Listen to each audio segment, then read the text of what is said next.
नमस्कार शेतकरी बांधवांनो, मी ज्ञानेश्वर दौड पीक पाणी या युट्यूब चॅनलमध्ये तुम्हा सर्व शेतकरी बांधवांचं मी पुन्हा एकदा स्वागत करतो।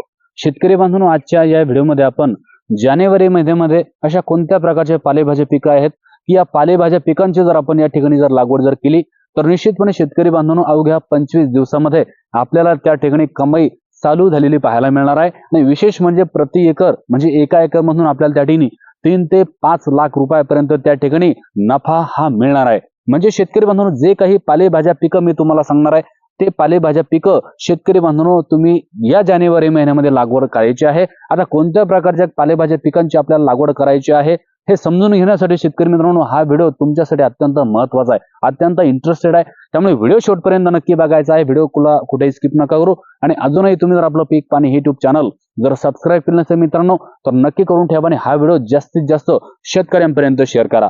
तर शेतकरी मित्रांनो, सर्वात पहिलं म्हणजे की जानेवारी महिन्यामध्ये जर आपल्याला मी जे काही तुम्हाला पालेभाज्या पिकं सांगणार आहेत तर या पालेभाज्या पिकांची जर लागवड करायची असेल तर त्या अगोदर शेतकरी मित्रांनो आपल्याला पहिलं काम हे करायचं आहे की आपल्याला आपलं शेत त्या ठिकाणी तयार करून घ्यायचं आहे। होय शेतकरी मित्रांनो, आपल्या शेताची मशागत आपल्याला करून घ्यायची आहे। म्हणजे त्या ठिकाणी एकतर आपल्याला शेत आपलं सर्वप्रथम म्हणजे नांगरून घ्यायचं आहे आणि नांगरल्यानंतर शेतकरी मित्रांनो त्या ठिकाणी आपल्याकडे जे काही शेणखत असेल तर ते शेणखत असेल, गांडूळ खत असेल तर ते आपल्याला त्या ठिकाणी शेतामध्ये टाकून द्यायचं आहे।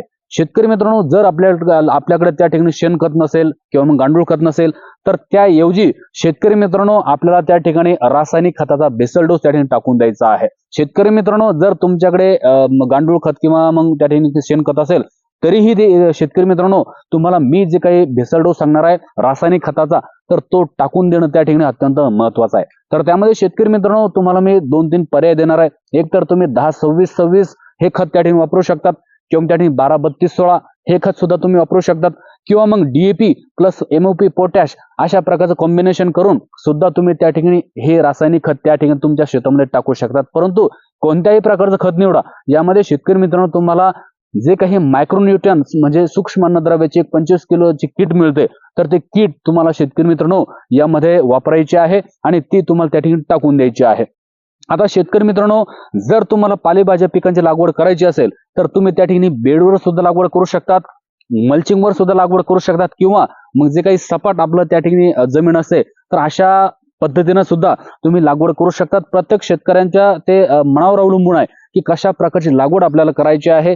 निश्चितच शेतकरी बांधवांनो, तुम्ही जर त्या ठिकाणी बेडवरती लागवड केली, मल्चिंग जर त्या ठिकाणी आथरली तर निश्चितपणे तुम्हाला उत्पादन सुद्धा जास्त मिळणार आहे आणि तुमच्या शेतामध्ये जे काही गवत आहे उगणार आहे तर ते गवत सुद्धा त्या ठिकाणी उगणार नाही। परिणामी जे काही मजूर आम्हाला लागणार आहे निंदणी करण्यासाठी तर तो मजुरावरती केला जाणारा जो काही मोठा खर्च आहे तर तो मोठा खर्च सुद्धा आमचा त्या ठिकाणी वाचणार आहे। शेतकरी मित्रांनो, जानेवारी महिना असा आहे की त्या ठिकाणी सर्वाधिक जास्त आम्हाला त्या ठिकाणी कमाई करून देणारा महिना आहे। म्हणजे या महिन्यामध्ये जर आपण मी जे काही तुम्हाला आता पालेभाज्या पिकं सांगणार आहेत या पालेभाज्या पिकांची जर लागवड जर केली तर मी सांगितलं की 3 ते 5 लाखांपर्यंत तुम्हाला प्रति एकर नफा मिळू शकतो। आता तो काय मिळू शकतो शेतकरी मित्रांनो, कारण शेतकरी मित्रांनो आता जेमतेम त्या ठिकाणी जे काही मिरची असेल किंवा जे काही पालेभाज्या पिकं असेल ते सर्व शेतकरी बांधवांनी आता त्याने उपटून टाकलेले आहेत, पूर्ण रोटावेटर मारलेले आहेत आणि त्यानंतर मात्र डॉलर असेल किंवा गहू असेल किंवा मग अन्य काही दुसरं पीक असेल, मक्का असेल तर त्याची लागवड केलेली आहे। फार कमी असे शेतकरी आहेत की त्यांनी पालेभाज्या पिकांची लागवड केलेली असेल। परंतु शेतकरी मित्रांनो, तुमच्याकडे संधी आहेत, तुम्ही सुद्धा शेतकरी मित्रांनो या जानेवारी महिन्यामध्ये मी जे काही तुम्हाला पालेभाज्या पिकं सांगणार आहेत तर या पालेभाज्या पिकांची त्या ठिकाणी निश्चितपणे लागवड करायची आहे। त्यासाठी शेतकरी मित्रांनो कोणत्या प्रकारचे पालेभाजी पिकं आहेत हे समजून घेण्यासाठी हा व्हिडिओ तुम्हाला शेवटपर्यंत नक्की बघायचा आहे। व्हिडिओला कुठेही स्किप नका करू आणि अजूनही तुम्ही जर आपलं पीक पाणी युट्यूब चॅनल जर सबस्क्राईब केलं असेल मित्रांनो तर नक्की करून ठेवा आणि हा व्हिडिओ जास्तीत जास्त गरजवंत शेतकऱ्यांपर्यंत शेअर करा। तर शेतकरी मित्रांनो, कसलाही वेळ न गमावता आता मी तुम्हाला लगेच या पालेभाज्या पिकांचे नावं सुचवणार आहेत। तर शेतकरी मित्रांनो, पहिल्या क्रमांकावरती जी काही भाजी मी ठेवणार आहे तर ती म्हणजे भेंडी। शेतकरी मित्रांनो, होय शेतकरी मित्रांनो, भेंडी हे अशा प्रकारचं पीक आहे की त्याला ग्रामीण भाग असेल किंवा मग शहरी भाग असेल कोणत्याही प्रकारची व्यक्ती असेल तर त्या ठिकाणी खाणं पसंत करतात। विशेष म्हणजे जे काही वरण असतं त्या वरणासोबत भेंडी हे आवडीनं खातात किंवा मग जे काही सर्व्हिसला जे काही नोकरीला लोक आहेत, व्यक्ती आहेत तर ते त्या ठिकाणी टिफिन मध्ये म्हणजे काही भेंडी आहेत तर ते भेंडी घेऊन जाणं पसंत करतात।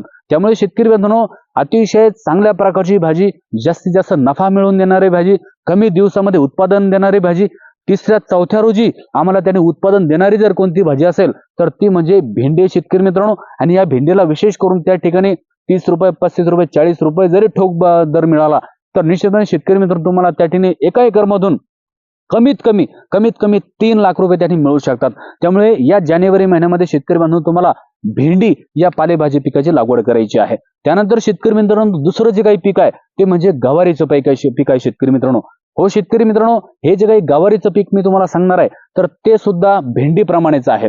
याची सुद्धा जी काही भाजी आहे ती भाजी सुकी होते. त्या ठिकाणी बरेचसे शेतकरी बांधव असेल किंवा मग कोणी ग्रामीण असेल शहरी असेल तर या भाजीला खाणं पसंत करतात. विशेष करून या भाजीला तोडण्यासाठी जे काही मजूर लागतं शेतकरी बांधवांनो तर ते मजूर लगेच उपलब्ध होतं. कारण हे तोडल्यासुद्धा खूप जास्त प्रमाणात जातं आणि याला जास्त मेहनत त्या ठिकाणी लागत नाही, जास्त कष्ट त्या ठिकाणी मजुराला त्या ठिकाणी सोसावं लागत नाही. त्यामुळे शेतकरी बांधवांनो मजूरही उपलब्ध होतं आणि विशेष करून जास्तीत जास्त नफा मिळतो, जास्तीत जास्त उत्पादन या गवारीच्या पिकातून आम्हाला होत असतं. आणि दर त्या ठिकाणी 30, 35, 40 रुपये जरी मिळाला तर निश्चितपणे शेतकरी बांधव त्या ठिकाणी लाखो रुपयाची कमाई आम्ही या गवारीच्या पिकातून करू शकतो. त्यामुळे जानेवारी महिन्यामध्ये जर तुम्हाला अजून एखाद्या पालेभाजी पिकाची लागवड करायची असेल तर तुम्ही गवार या पालेभाजी पिकाची लागवड करू शकतात. त्यानंतर शेतकरी मित्रांनो त्यानंतरची जी काही भाजी आहे ती म्हणजे शिमला मिरची. होय शेतकरी मित्रांनो, शिमला मिरची असं एक प्रकारचं पीक आहे शेतकरी मित्रांनो.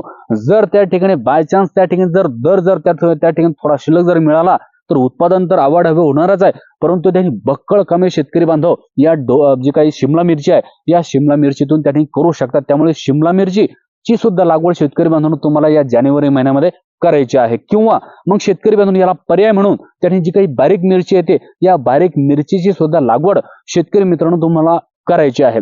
शेतकरी मित्रांनो जर तुम्ही या बारीक मिरचीची जर त्या ठिकाणी लागवड जर केली तर आपल्याला माहिती की त्या ठिकाणी सर्व मिरची जी काही आहेत म्हणजे पावसाळ्यामध्ये लागवड केलेली तर ते सगळी मिरची त्यांनी उपटून टाकलेली आहेत.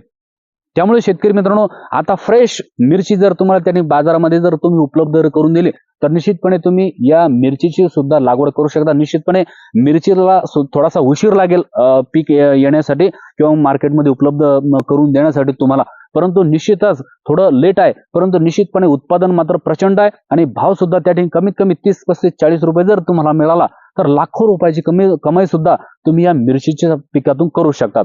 त्यानंतरचं पीक आहे शेतकरी मित्रांनो ते म्हणजे दोडका. होय शेतकरी मित्रांनो, जो काही चोपडा दोडका येतो या चोपड्या दोडक्याची जर तुम्ही शेतकरी बांधवांनो जर या जानेवारी महिन्यामध्ये जर लागवड जर केली तर निश्चितपणे शेतकरी मित्रांनो तुम्हाला या दोडक्यामधून सुद्धा प्रचंड कमाई त्या ठिकाणी तुम्ही करू शकतात. लाखो रुपये तुम्ही त्या ठिकाणी कमवू शकतात. निश्चितपणे जर अजून जर एखादा पर्याय जर तुम्हाला त्या ठिकाणी म्हणजे तुम्हाला जर लागवड करायची असेल किंवा दुसरी भाजी मिरची असेल किंवा गवार असेल किंवा भेंडीच्या व्यतिरिक्त तर निश्चितपणे तुम्ही चोपड्या दोडका या पालेभाज्या पिकाची सुद्धा त्या ठिकाणी लागवड ही करू शकतात. त्यानंतर शेतकरी मित्रांनो अत्यंत महत्वाचं पीक म्हणजे गोबी शेतकरी मित्रांनो, म्हणजे जी काही पत्ता गोबी येते या पत्ता गोबीची सुद्धा तुम्ही लागवड या जानेवारी महिन्यामध्ये करू शकता शेतकरी मित्रांनो. आता पत्ता गोबी ऐवजी तुम्ही जी काही फुलगोबी आहेत तर या फुलगोबीची सुद्धा लागवड तुम्ही शेतकरी मित्रांनो या जानेवारी महिन्यामध्ये करू शकतात. निश्चितच दर जास्त मिळतो. त्यानंतर विशेष म्हणजे शेतकरी मित्रांनो या गोबीतून उत्पादन प्रचंड होत असतं. त्यामुळे शेतकरी मित्रांनो तुमच्या पुढे पर्याय मी पत्ता गोबीचा सुद्धा ठेवलेला आहे, फुलगोबीचा सुद्धा ठेवलेला आहे. त्यानंतर शेतकरी मित्रांनो नंतरची भाजी जी आहे ती म्हणजे अतिशय महत्वाची आहे आणि ती म्हणजे पालक आहे शेतकरी मित्रांनो. होय शेतकरी मित्रांनो, पालक ही अत्यंत महत्वाची भाजी मी का म्हटली तर पालक हे त्या ठिकाणी शहरी भागामध्ये विकल्या जातं जास्त प्रमाणामध्ये आणि विशेष करून जे काही हॉटेल्स असतात या हॉटेलमध्ये जे काही पालक भाजी आहेत तर या पालक भाजीमध्ये पालकाचं प्रमाण जास्त ठेवण्यासाठी जे काही हॉटेल मालक आहेत तर ते जास्त प्रमाणात मागवत असतात आणि विशेष करून खाण्यासाठी सुद्धा ही पालकाची भाजी अत्यंत चांगल्या प्रकारची आहे. त्यामुळे तुम्ही पालकाची सुद्धा निवड त्या ठिकाणी करू शकता. त्यानंतरची भाजी आहे शेतकरी मित्रांनो ती म्हणजे की कारले. होय शेतकरी मित्रांनो, कारलं सुद्धा अत्यंत चांगल्या प्रकारचं आहे. कारल्याची जर आम्ही त्या ठिकाणी निवड जर केली, कारल्याची जर आपण त्या ठिकाणी लागवड तर केली तर कारल्याच्या बाबतीमध्ये असं बोललं जातं की कारलं हे कडू जरी असलं परंतु आयुर्वेदामध्ये खूप जास्त गुणकारी हे कारलं आहे. शरीरासाठी अत्यंत चांगल्या प्रकारचं हे कारलं त्या ठिकाणी मानलं जातं. त्यामुळे शेतकरी मित्रांनो कारल्याची लागवड बरेच म्हणजे अत्यंत कमीत कमी शेतकरी लागवड करत असतात. त्यामुळे जर तुम्ही कमी लागवड करणाऱ्या शेतकऱ्यांमध्ये जर असाल तर निश्चितच शेतकरी बांधवांनो तुम्हाला त्या ठिकाणी प्रचंड कमाई ही कारले पिकातून होऊ शकते. त्यामुळे तुम्ही कारल्याची सुद्धा लागवड ही करू शकतात. त्यानंतर शेतकरी मित्रांनो तुम्ही जर लागवड जर केली तर तुम्ही त्या ठिकाणी एकतर कोथिंबीरची सुद्धा लागवड करू शकतात किंवा तुम्ही त्या ठिकाणी मेथीची सुद्धा त्या ठिकाणी लागवड करू शकतात. शेतकरी मित्रांनो, हे सुद्धा अत्यंत कमी दिवसामध्ये येणारं पीक आहे. आणि कोथिंबीरीच्या बाबतीमध्ये किंवा त्या ठिकाणी मेथीच्या बाबतीमध्ये अशा प्रकारचं बोलल्या जातं, लोकांचे असे अनुभव आहेत आणि हे वास्तविक सत्य आहे की त्या ठिकाणी एका एकर मधून त्या ठिकाणी 5-5 लाख रुपये सुद्धा शेतकरी बांधवांनी त्या ठिकाणी कमावलेले आहेत. त्यामुळे निश्चितपणे शेतकरी बांधवांनो, तुम्ही जर लागवड करणार असाल, पेरणार असाल, तर तुम्ही निश्चितपणे मेथी किंवा कोथिंबीरची सुद्धा त्या ठिकाणी लागवड तुम्ही ही करू शकतात. त्यानंतर शेतकरी मित्रांनो, जर तुम्हाला लागवायचंच असेल तर त्या ठिकाणी तुम्ही जे काही वांग आहे, जे काही भरताचं वांग आहे त्याची सुद्धा लागवड करू शकतात, किंवा जे काही बारीक वांग आहे तर या बारीक वांग्याची सुद्धा त्या ठिकाणी तुम्ही लागवड करू शकतात. आणि विशेष करून आता जे काही हिवाळा चालू आहे आणि आता फेब्रुवारी, मार्च, एप्रिल मध्ये शेतकरी बांधवांनो, आता लगन सराई ही फार मोठ्या प्रमाणामध्ये येत असते. त्यामुळे सर्वाधिक जास्त लग्न सराईमध्ये जर कोणत्या प्रकारची भाजी खाल्ल्या जाते ना शेतकरी बांधवांनो, तर ती म्हणजे वांग्याची आहे शेतकरी बांधवांनो. त्यामुळे तुम्ही जर वांग्याची या जानेवारी महिन्यामध्ये जर लागवड केली शेतकरी मित्रांनो, तर तुम्हाला नक्की मी या ठिकाणी सांगू शकतो की त्या ठिकाणी 4 ते 5 लाख रुपये प्रति एकर कमाई तुम्ही करू शकता. त्यामुळे निश्चितपणे जर तुम्हाला पर्याय म्हणून जर एखादी भाजी जर लागवड करायची असेल तर तुम्ही त्या ठिकाणी निश्चितच शेतकरी बांधवांनो वांग्याची सुद्धा लागवड ही करू शकतात. त्यामुळे शेतकरी मित्रांनो, निश्चितच जे काही मी तुम्हाला जे काही ऑप्शन्स, जे काही पर्याय मी तुम्हाला पालेभाजी पिकांचे दिलेले आहेत, कोणत्याही प्रकारचं पालेभाज्या पीक लावा. किंवा जर 1 एकर असेल तर मग थोडस 10 गुंठे एक पीक लावा, 10 गुंठे हे एक पीक लावा, 10 गुंठे दुसरं पीक लावा आणि 10 गुंठे दुसरं एक पीक लावा. म्हणजे एका एकर मध्ये तुम्ही 3 ते 4 प्रकारच्या सुद्धा वेगवेगळ्या प्रकारचे जे काही पालेभाज्या पीक आहेत तर याची लागवड तुम्ही त्या ठिकाणी करू शकता. जेणेकरून यामध्ये जरी दर नाही मिळाला तर यामध्ये मिळेल, यामध्ये नाही मिळाला तर यामध्ये मिळेल. परंतु शेतकरी मित्रांनो, जे काही पालेभाज्या पिकं मी तुम्हाला सांगितलेले आहेत तर या पालेभाज्या पिकातून, सर्वच पिकातून तुम्हाला त्या ठिकाणी बक्कळ कमी त्या ठिकाणी मिळणार आहे. त्यामुळे शेतकरी मित्रांनो, जे काही पालेभाज्या पिकं मी तुम्हाला सांगितलेले आहेत या जानेवारी महिन्यामध्ये, ते तुम्हाला लवकरात लवकर लागवड करायची आहे. कोणत्याही प्रकारची वेळ तुम्हाला लावायची नाही, जेणेकरून लवकरात लवकर अवघ्या 25 दिवसामध्ये तुम्हाला त्या ठिकाणी कमाई चालू होणार आहे. शेतकरी मित्रांनो, माहिती कशी वाटली? माहिती जर आवडली असेल तर आपल्या पीक पाणी या युट्यूब चॅनलला सबस्क्राईब करा आणि हा व्हिडिओ जास्तीत जास्त गरजवंत शेतकऱ्यांपर्यंत शेअर करा. पुन्हा एकदा नवीन व्हिडिओमध्ये भेटू. तोपर्यंत नमस्कार, धन्यवाद.